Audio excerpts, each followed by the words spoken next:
So I just got done watching the teaser trailer for the James Watkins Clayface, and I gotta say, not a bad trailer. The whole thing felt simple yet terrifying, and I appreciate that they're taking a more body horror approach to the character. And yeah, I mean, that's all I really can say regarding the trailer itself. From what I understand, they seem to be taking more inspirations from Batman the Animated Series than the comics or other media involving Clayface, and I'm also okay with that. Batman the Animated Series is the GOAT, and that is undeniable. I do, however, have many more thoughts regarding the greater DCU, James Gunn's plans for these films, and just what the heck is going on. If you remember all the way back in 2023, James Gunn got in front of a neat-looking green screen, and he outlined the first phase of his and Peter Safran's DC films and TV shows.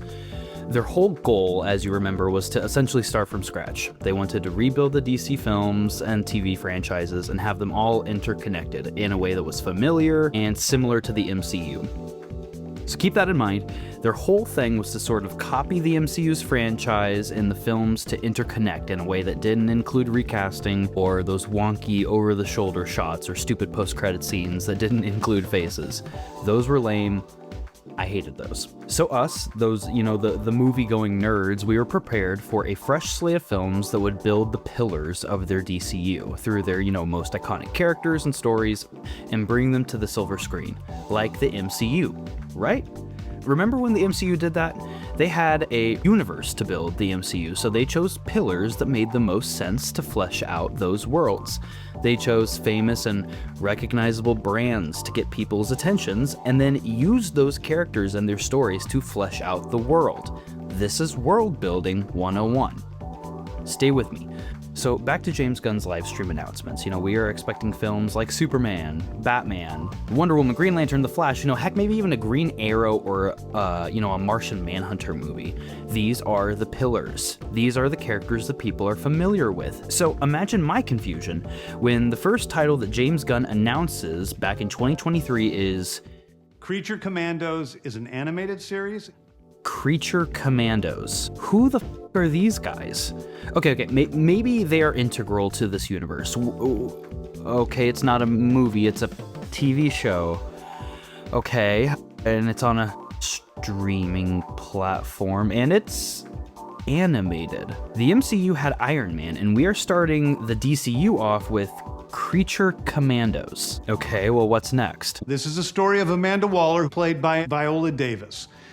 A live-action TV show about Amanda Waller. Oh, Jesus. The most in my opinion, the most unlikable character in DC. Sure, she has, connections to all these other characters in the universe, but I wasn't really interested in her character in previous films and movies, and now I should be watching an entire TV show about her? Okay, so what's next? This is called Superman Legacy. This is being written by me. Oh, thank God. Okay, Superman. We can work with this. So James Gunn announces Superman, thank God, and fast forward to today, and Superman was a pretty good film. It was charming, it was heroic, it was colorful, and yeah, it was a good film. Just as importantly, this is one of those pillars I'm talking about, right? Okay, so what's next? Lanterns. This is a story of a couple of Green Lanterns, Jon Stewart and Hal Jordan, TV show, which is almost like True Detective with a couple of Green Lanterns who are space cops. I was hesitant about it then, and I'm even more hesitant about it now, because fast forward to today, and we got that first trailer of that show, and well, we did ask for Green Lanterns, but did we ask for this? Brown and more brown. Were people clamoring for this kind of show with this kind of tone, with these specific characters? We asked for Green Lanterns, but did we ask for an old and decrepit and cursing Hal Jordan? Did we ask for a Jon Stewart to be calling out Hal Jordan on how shitty he is? We asked for Green Lanterns, but did we ask for these versions of these characters? I digress. The Authority is a passion project of mine. It's based on the marvelous Wildstorm characters. Okay, so what's next in this lineup? The Authority. Again, who the f*** are these guys? It's a film, so is this a pillar? Wait, it's a team. Wait, who asked for this film? I am confused. Okay, we'll add it to the list. Next. A television series called Paradise Lost. Paradise Lost. A live-action TV show about Wonder Woman? No. Okay, no Wonder Woman. Wonder Woman's Island. I mean, is Wonder Woman in the show? Okay, we don't know. Got it. Okay, then who is in the show? Oh, we don't know that either. Got it. Okay, well, are there any cooler, thoughtful stories about the island that people are aware of? Not really. Well, then I come back to the question, who asked for this?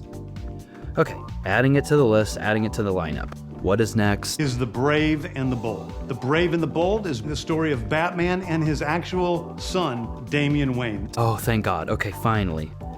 Brave and the Bold. We got Batman. Batman is here. Robin is here. This is an iconic storyline. People are wanting this. I'm wanting this. People have been asking for this. This is good. This is hyped. I am hyped for this. This is a pillar. Okay, so this is a heavy hitter. So maybe another character from like a different franchise. You know, now we're getting into the groove of building these pillars. What's next? Next up is a TV series called Booster Gold. Booster Gold is one of comics' really popular cult heroes. Okay, Booster Gold. A live-action TV show about Booster Gold. Well, I mean, there are some Booster Gold lovers out there. I mean, it's more of a cult following than super famous and iconic. You know, no plot details. Oh, okay, just a Booster Gold TV show. Got it. Okay, what's next? Supergirl, Woman of Tomorrow. And so we're going to turn that into a big science fiction epic film. Oh, Supergirl. Okay, Woman of Tomorrow. You know, she's not like a heavy hitter, I feel like, in terms of popularity, but yeah, I mean, sure, let's get a movie. Okay, that's not a bad storyline either. I mean, it's kind of the same pillar as Superman, so I guess 2 Superman pillars. Okay, adding it to the list. So what are we doing to round this out? What are we doing to round out this first phase? You know, maybe, one more awesome announcement, maybe a big Flash movie, maybe, a Nightwing TV show. I mean, something. I mean, another heavy hitter to keep building these pillars, because what is this universe so far? And that brings me to Swamp Thing, the last thing we're going to talk about. Swamp Thing. I see. Okay, I don't really know much about Swamp Thing. Isn't he like an anti-hero? Isn't he like not a super, he's not definitely a good guy, so maybe an animated series about him, but like what stories? Also, like, remind me who he is. How did he become so swampy? Oh, that doesn't matter. Okay. Oh, he's getting his own movie. I see. Okay, adding it to the list. Okay, what else?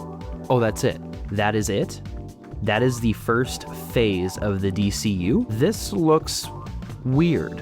It looked weird then, and it honestly still looks weird today. But here's the thing. I think in 2023, what was easing my mind and easing a lot of people's mind was not the slate of movies, it was the fact that it was James Gunn's voice telling us these things. This is a phenomenon that I want to highlight.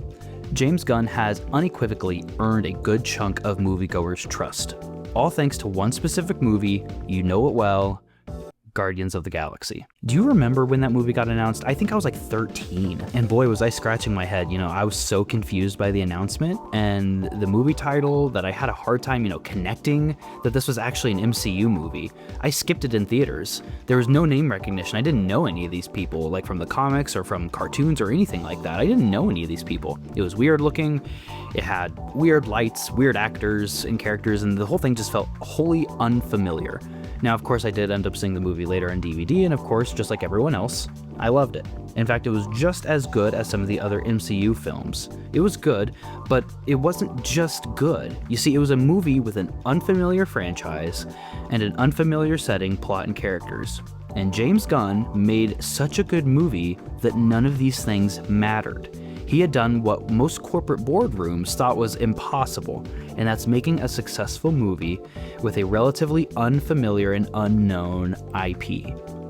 Not only did he do this once, of course, but he did this 2 more times, each time making them a little bit wackier with more unfamiliar characters, more unfamiliar plot lines, and more unfamiliar locations. He earned our trust. But more importantly, he earned executives' trust. He was the man that could take anything uninteresting and seemingly make it interesting. Heck, he could even make something universally hated and make it interesting and beautiful, like what he did with the Suicide Squad. He turned it around. He did the same thing he did with Marvel, take a ragtag group of characters that people are unfamiliar with and make them likable and watchable. Now here's the issue. This can only work so many times and in so many ways. This works when you are building a movie, and I am hesitant that this works when building a half-decade's worth of films and TV shows.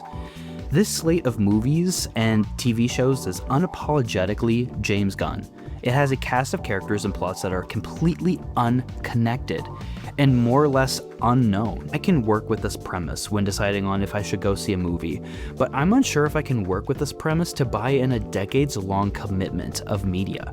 At the end of the day, who is asking for these movies? Who is asking for this? I don't think it's any of us. So if it's not us who's asking for these, then who is it? Well, the first obvious answer is James Gunn himself. He truly does have the reins here, and it shows in this 2023 announcement. And I feel like he chose these films and shows because that's what he gravitates to, and that's what he's good at. However, I also believe that those corporate boardrooms are doing a very, very sneaky thing. Surely, as a corporate executive, when you look at a slate of movies like these, you'd have a small aneurysm. This is where the folks at WB decided to do something shifty. Instead of relying on brand recognition, such as Batman and Superman, they are relying on the brand recognition of another property, James Gunn himself. You saw this all over the place with Superman. This wasn't just Superman's return to the silver screen, this was James Gunn's Superman. You remember James Gunn? He made Bradley Cooper voice a raccoon. James Gunn is the pillar, and I'm not a big fan of this. That's a lot of hope on one man's brand. Has this formula been successful so far? Well, I don't really think so. Let's start with Creature Commandos. I never watched it. It was a show on HBO Max with characters that I didn't exactly know, so I wasn't too invested. I also wasn't sure if it would hold much weight to an overarching plot to the DCU, and even that wasn't enough to get me tuned in, so skipped it. Okay, what's next in the lineup? Waller. Delayed. Oh no, I'm heartbroken. James Gunn has described the development of the show as a quote-unquote rough road. He has consistently maintained that he will not greenlight a project unless the script is fully realized and working, and the Waller scripts have not yet reached that stage. You're going to see this as a consistent pattern through most of these properties, which is that James Gunn will not pull the trigger on these things unless a script is made. This makes you think, okay, yeah, quality over quantity, this is a good thing. But when you're trying to make quality media out of strange characters, that's difficult to do. There's a reason why they're not pillars in the comics or in the cartoons or in the video games. Okay, so we're already not following the plan laid out in 2023. Not a total loss, because again, who asked for this show? And how do you make a show about Viola Davis glaring at a camera and make people want to sign up for weeks and weeks of that? Huh? It's seeming like this was replaced by season 2 of Peacemaker, which was like, I guess whatever. Okay, well, did we at least get the first pillar up with Superman? Oh, we did. Okay, phew. That is good. This is laying some good groundwork for this universe. Okay, let's look at the plan. What's next? Lanterns should be coming up next, right? Wrong. That's been delayed. August of later this year. So then, is something coming out while we wait on Lantern? Supergirl. The movie we said would be coming out at the end of this, we pushed it all the way up to now. So far up that it's coming right after Superman. I mean, maybe we changed some plans up and decided to keep the Kryptonian pillar up, keep that momentum moving, but okay, well, after Supergirl and Lanterns, then the Authority should be coming up, right? Delayed again. Apparently they can't get the script right either, and this edgy superhero media landscape is too oversaturated, apparently. This whole plan is turning out to be a little harder than I think we realized. No casting list, no release date, no script finalized on the Authority. Okay, well, what was next on the list? Paradise Lost. Shocker, delayed. No script made. Okay, well then what was next? Batman. Please tell me we have a plan for Batman. Paused, which I believe is fancy words for delayed. We've heard no news on the film, other than when they won't release it. Gunn refuses to release a Batman movie before the Pattinson Batman movie, which, by the way, has a script, has a cast, has a development, and a release date in October of next year. So essentially, we have nothing still. Gunn, you're giving us table scraps. Okay, well, you probably know where the rest of this is going. A whole lot of nothing. Any announcements for any of the later projects? Booster Gold? Nothing. Swamp Thing? You guessed it. Nothing. Wait, so what is planned? So it's Creature Commandos, then Superman, then Supergirl movie, then Clayface. Where did you come from? Why is this here? How did this make it on the docket and literally nothing else? Okay, so then after Clayface's another Superman movie, we just got Superman. You know what this looks like to me? This looks like a studio that's afraid. They got one thing right so far, and that's Superman, and it sounds like they want to double down on it. What about all these other properties? What about a multi-film narrative like the MCU? Does that even matter anymore? If that doesn't even matter anymore, then why are they still required to be connected? What is going on here? And to make matters worse, these films and TV shows that have received no updates doesn't seem to stop Gunn and WB from announcing even more projects. An animated Robin and Superboy movie, a Mr. Miracle animated series, a Teen Titans movie, a Bane and Deathstroke movie, a Blue Beetle animated series, a Sergeant Rock movie or TV show. Who are you? And finally, a V for Vendetta TV series. Again, who is asking for these? Guys, what is going on? This does not feel like a plan. This does not feel like a cohesive universe. This does not feel like a confident studio. And I use Clayface as the perfect example because, like many have pointed out, this is what Sony was trying to do for years. They were too scared to use a larger property or put Spider-Man in any of their movies, so they resorted to using villains as their protagonists. Haven't we learned that this just doesn't work? So after 3 years, we are greenlighting movies like Sony does, and we're announcing projects like Disney has done with Star Wars. Guys, I do not feel trusting of this DCU. We all know that Gunn can create some amazing properties, but good lord, folks, what is going on here? I'm excited for Clayface, but it's getting really hard for us to look at James Gunn and hear him consistently tell us, you guys want this, trust me.